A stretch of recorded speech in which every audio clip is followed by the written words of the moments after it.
paradigma posmo ini mohon disiapkan Bapak Ibu untuk bisa menempatkan diri di luar zona nyaman, berani mendobrak yang selama ini menjadi sesuatu yang menghalangi atau sesuatu yang memagari atau sesuatu yang apa gitu ya. Kenapa demikian? Karena bagi paradigma posmo, realitas sosial itu bertingkat.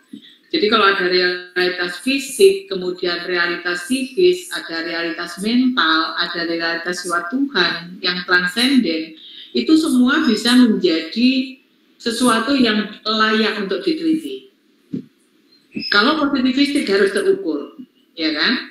Kalau dia itu di realitas yang di atasnya fisik, misalnya yang psikis atau yang mental, maka dia dibutuhkan indikator, dibutuhkan proksi, dibutuhkan variabel laten untuk bisa diukur, ya kan?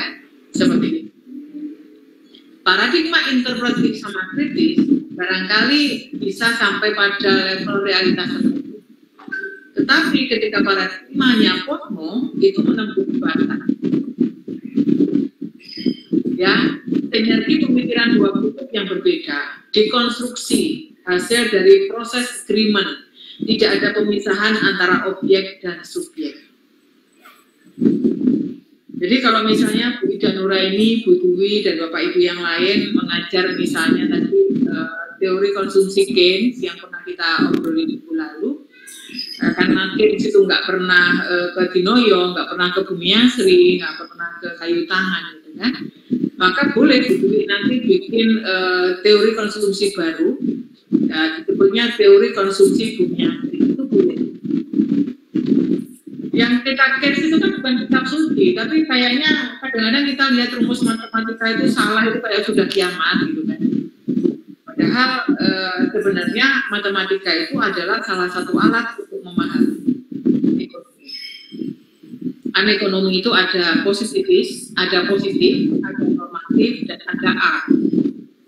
Yang positif ya yang terukur pakai positivistik, apa yang ada bukan nilai. Sementara yang normatif itu bicara soal misalnya harusnya seperti apa, sebaiknya bagaimana, apa yang semestinya dilakukan, kan? Itu. Sementara art ini sudah masuk pada level yang gimana ya strateginya. Misalnya nih kita ingin merasa harus mengentaskan kemiskinan, misalnya. Maka kita harus cari strategi art yang sesuai. Jangan sampai yang kita berdayakan itu tersinggung. Contoh nih Bapak Ibu, Brawijaya itu pernah ada program lingkar kampus, ya, ada program lingkar kampus. Kita diberi tugas beberapa orang itu untuk melakukan penelitian yang nantinya dilakukan penelitian untuk desa-desa yang ada di seputar kampus UB. Waktu itu saya kebagian Ketawang, di mana Ketawang Gede itu masyarakatnya dulu merelakan sawahnya untuk dibangun kampus, ya. Dan beberapa wilayah pinggirnya dia merasa kecewa sekali karena katanya untuk kampus ternyata untuk rumah dosen. Nah, ketika kami datang, kami disambut dengan kata-kata yang lumayan ada apa Bu dari UB ya? Ya. Oh, kita memberikan lagi tapi sama kegiatannya dosen.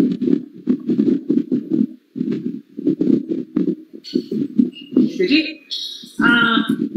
apa istilahnya di sini, bahwa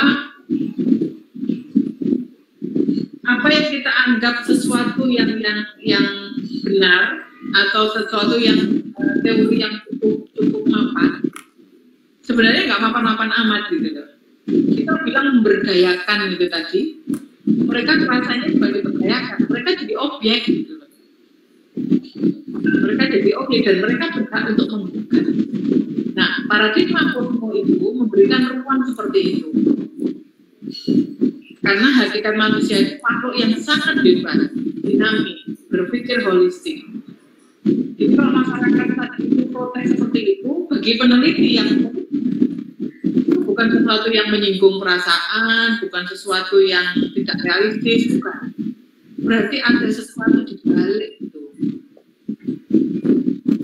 Yang itu harus diungkap. Karena dalam Posmo ini bahwa dalam mengkonstruk ilmu pengetahuan itu ada unsur akal mental, spiritual, intuitif, feeling, bahkan bersifat spiritual.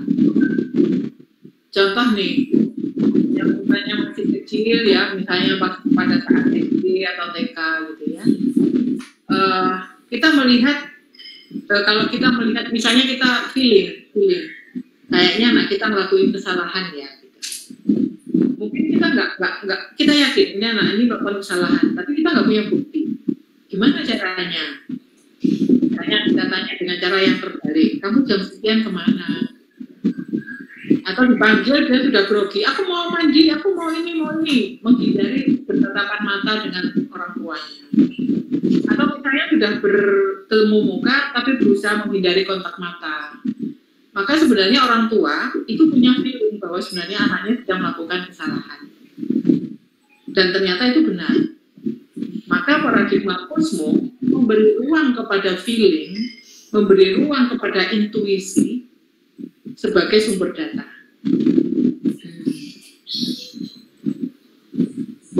Memang kalau dari positivistik lompatnya agak jauhan ya Pak ya, makanya saya mohon Bapak Ibu coba dikeluarkan yang selama ini harus begini begitu.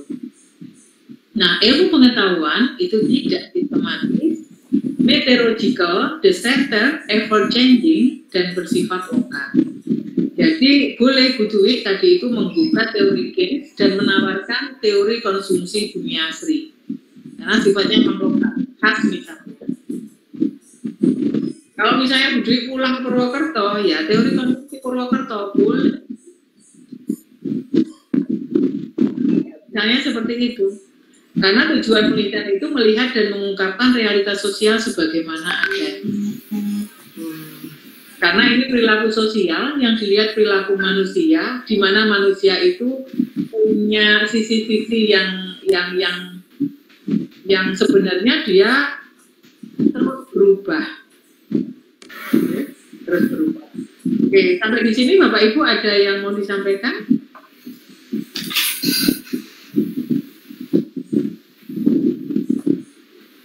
Oke, kalau belum kita lanjut dulu. Ada? Monggo. Bu Asri mungkin ini ya, tanya apa, masing-masing paradigma itu kok hampir apa mendekat batas-batasannya itu ya, dimana misalnya kalau kita tadi ada paradigma kritis, kemudian nanti kalau kita penelitian pakai yang positivisme itu juga harus mengkritisi juga kan. Kemudian tadi ada yang postmodern itu bahwa kita harus apa adanya ya. Itu apa juga batasnya gimana dengan yang kritis ya? Karena itu saya masih belum paham. Ya. Mungkin itu Mbak Asri. Terima kasih Bu Dwi. Kalau saya di awal kemarin menyampaikan bahwa garis itu nggak bisa sangat tegas. Tetapi sebenarnya kita tetap bisa membedakan karena cara pandangnya berbeda. Yang paling ujung Posmo itu kan kosong juga, nggak ada bagian-bagiannya di dalam. Itu karena Posmo itu kalau kita bandingkan dari keempat paradigma itu secara prosedur, kalau positivistik itu terkaku. Jadi kalau Bu Dwi mau kritisinya jelas pakai dasar mana. Misalnya dasarnya teori X ditambah penelitian di Z, maka hasilnya akan begitu. Ya, jadi ketika penjelasannya, analisisnya selalu dikonfirmasi dengan teori dan previous research. Tapi kalau paradigma kritis, kita boleh menggunakan teori, tetapi kita boleh juga mendongkrak teori. Karena bisa jadi konsep tertentu itu membelenggu, dibentuk oleh satu sisi yang menguasai terhadap yang dikuasai. Nah, jadi pengertian kritis di sini itu adalah ada dialektika antara positif dan negatif, antara laki-laki perempuan, antara penguasa dan rakyat, mungkin antara dosen dan mahasiswa. tak jadi gak cocok aku, tapi posisiku mahasiswa itu wis lah menengani. Nah, itu sebenarnya sudah ada titik kritis bahwa itu ada yang menguasai. Kritis yang dimaksud di paradigma itu. Sementara di Cosmo itu kosong, nggak ada bagian-bagiannya kan itu. Kenapa demikian? Karena Cosmo itu makhluk yang sangat bebas. Namanya bebas, maka prosedurnya adalah tanpa prosedur.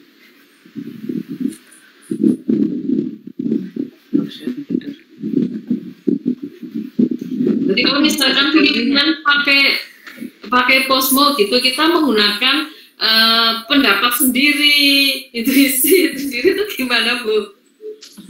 Jadi yang disebut dengan ilmiah, iya, di masing-masing paradigma itu berbeda.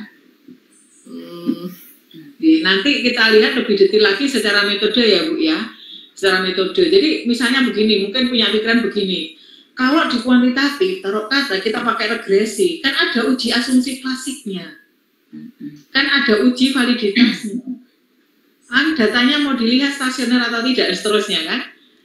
Kalau bisa misalnya pakai kuesionernya kan diuji reliabilitasnya, misalnya begitu kan. Maka di penelitian lain pun juga ada bahwa ini memang layak, feeling yang mana sih yang bisa dipercaya, intuisi yang mana yang bisa dipercaya, itu sumber data.